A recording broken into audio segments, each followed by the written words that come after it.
might be less of a mystery if you understand that really the worst thing about Colonel Gaddafi, who is a kind of a strange guy in some ways,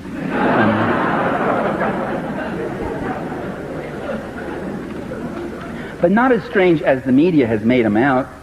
He has called, and you don't know this, most of you who laugh, he has called repeatedly for negotiations between him and Reagan, for peaceful negotiations, for peaceful settlement of all disputes, and the Reagan administration has repeatedly rebuffed those overtures. That isn't put in the press. I'm not blaming you for not knowing it. You're not going to read it in that rag that I saw out there, that Colorado thing that said, terrorist targets hit in Libya.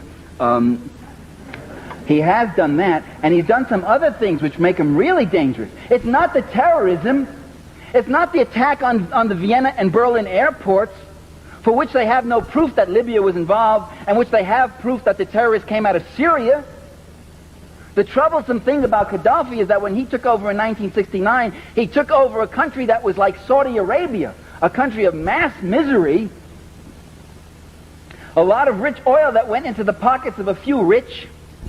And when his colonel's revolution took over, they got rid of the rich. They took all their extra houses and gave them to the poor.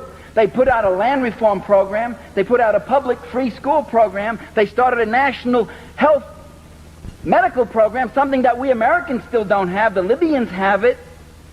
He planted 40 million trees and started massive irrigation and ecological reclamation. These are some of the things that Gaddafi did, and that's a dangerous example to the Arab world. He took a bigger chunk of the oil revenues and reinvested them into the needs of his own people, and the per capita earnings of the Libyan people are the highest in the Arab world, the highest in the third world. You didn't hear that in the media, did you? You didn't hear that on Dan Rather's Tonight.